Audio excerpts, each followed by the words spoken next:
您是否有过久咳不愈的困扰？一到秋冬换季啊，就咳嗽缠绵，吃了不少治肺的药呢，咳嗽啊却还是反反复复，夜里面啊咳得睡不着，导致白天没有精神。今天啊，极小成者带您从中医角度聊聊这个久咳不愈的核心真相。其实久咳在脾，非独在肺。中医讲啊，五脏六腑皆令人咳，那多数人呢一咳嗽就只关注肺，却忽略了一个核心的脏腑——脾。清代医家何梦瑶说过：“食入于胃，脾为运行其精英之气，虽周部诸脏，实先上输于肺。肺呢，先受其意，是为脾土生肺金也。饮食进入胃后啊，上输于脾，那脾会优先将营养输送给肺。脾属土，肺属金。我们都知道啊，土能生金，脾呢是肺的母亲。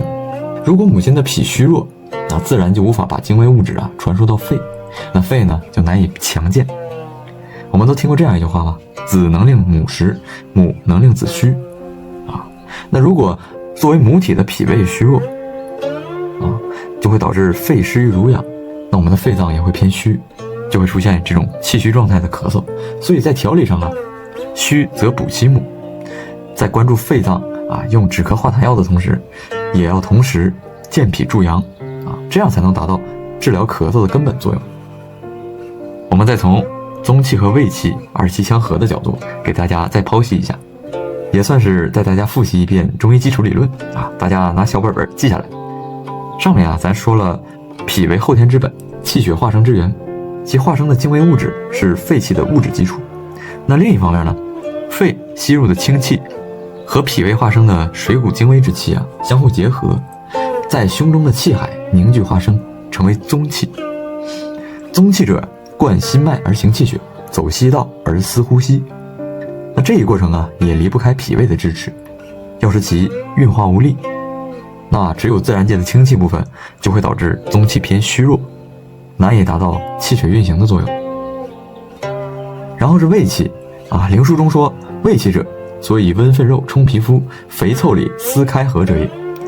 它是水谷精微中彪悍华丽之气所化生，所以胃气的盛衰也跟脾胃有很大的关系。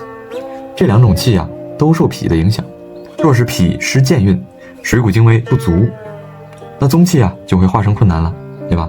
有一句话叫清气与骨气不并，宗气自虚嘛。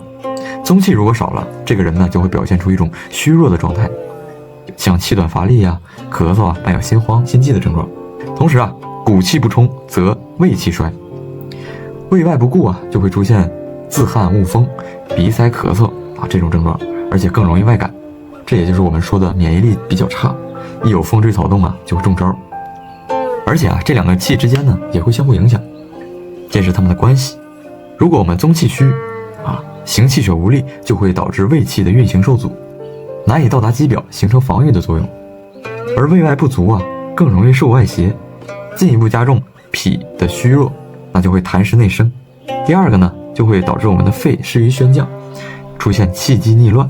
那这个湿邪化成痰上犯于肺，那肺同时湿于宣降，气机逆乱加在一块就会形成这种缠绵难愈的咳嗽。第三是痰浊的关系。中医讲脾为生痰之源，肺为储痰之器。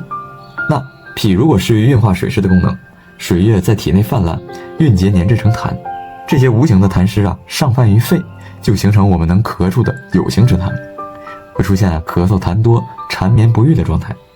所以只有从健脾入手，切断生痰之源，才能让肺这个储痰之器，我这气写错了，才发现是这个气，不好意思，真正清净，咳嗽也能从根本上得以改善。那当我们之后咳嗽的时候，我们不要只关注肺的状态，更要去体会自身脾胃的情况。中医讲治病求本，养脾呢才是解决久咳的关键。我是善于经方的极小成者，关注我，带你了解更多的中医干货。我们下期视频再见啦，拜拜。